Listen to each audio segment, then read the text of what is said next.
Well, the country's information regulator is not satisfied with TransUnion's explanation of the security breach of its systems.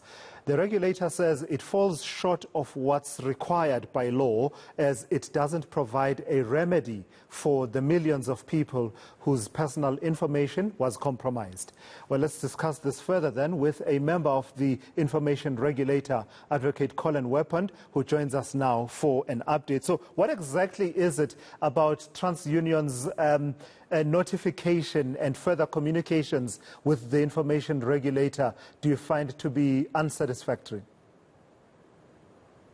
Good afternoon to Lasizwe, and good afternoon to your viewers.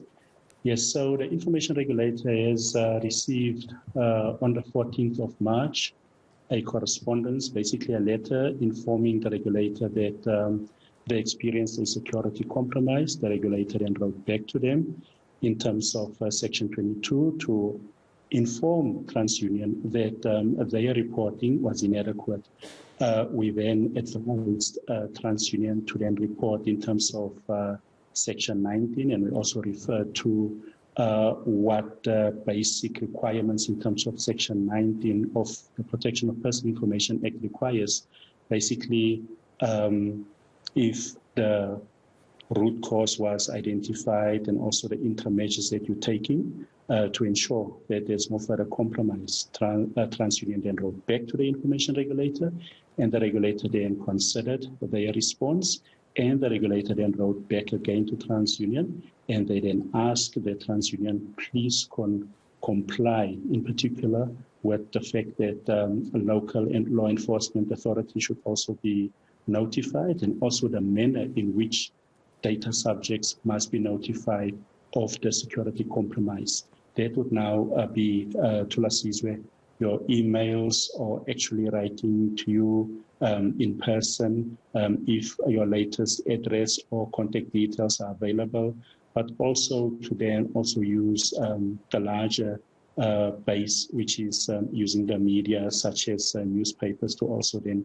inform data subjects about the breach. So those were the concrete issues that the regulator found that TransUnion did not adequately report to it concerning the data breach. Would it be correct to sum up the main areas of concern as having to do with TransUnion not being able to disclose to you whether they've adequately and satisfactorily investigated the root cause of the data breach, as well as spelling out to you, as the information regulator, what measures they're taking to minimize the impact or to recover from the data breach?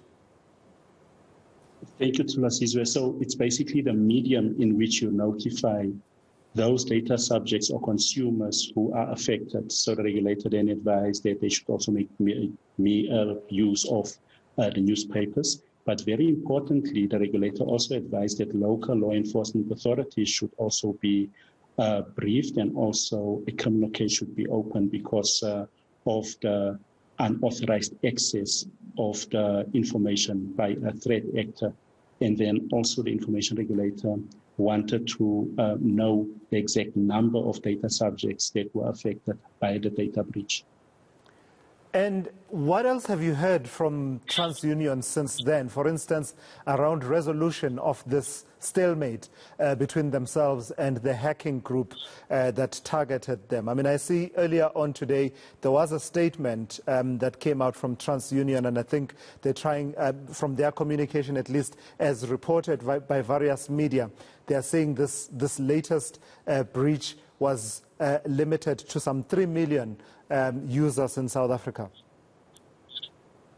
Correct. So the information that the regulator has is that 3 million identified data subjects or consumers are now known to have been affected. And then there's an additional 5 million ID numbers that are forming part of an investigation at TransUnion to link those ID numbers to specific data subjects or consumers, so that they can also then be in a position to then confirm those. So in actual fact, the 3 million is confirmed and the 5 million is still work in progress or under investigation, What is very important, according to TransUnion, is that there was a breach in 2017, and some of the files which are referred to as part of the 54 million relates to the 2017 files. The information regulator is considering their responses, and the regulator is taking the matter quite seriously and will also conduct an assessment on own initiative in terms of Section 89 to actually also ensure that they have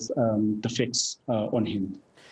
And as a parting shot, Advocate Weapon, how important is it that you conduct that, inspection for yourselves and assessment for yourselves? Because, we've been in the dark largely in as far as some of the details of this story, right?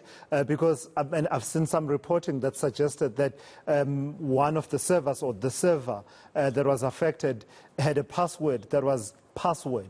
Which is apparently, not apparently, which without a doubt must be the weakest password. But we don't know whether that's actually true or not. And I imagine that you have the powers to go in there and find out for yourselves. And I see that you've given them a deadline of the 1st of April to respond to the concerns that you are raising now. Correct, Lasizwe, and you summed it out very well. So the word password as a password could be deemed to be inadequate and also unacceptable.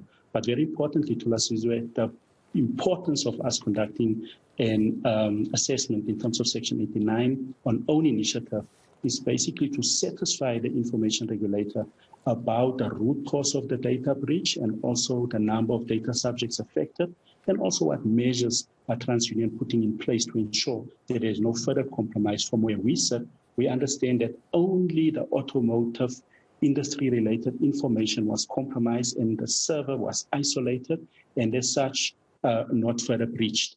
But the information regulator have to satisfy itself by conducting an assessment on own initiative in terms of Section 89.1. All right, I've got to thank you for your time and the work that you're doing around this area. That's Advocate Colin Weapon from the Information Regulator, following through, really, because what tends to happen is that we are all shocked initially when we hear, hackers have targeted this institution. They're demanding 225 million rand. Some data of, over 50 million South Africans has been compromised. And then, over the days, we sort of move away from focusing on the issue. So the Information Regulator focusing there on that story, including asking TransUnion whether they've opened a case with the SAPS in terms of the Cyber Crimes Act of 2020. We'll continue to follow that story here on ENCA.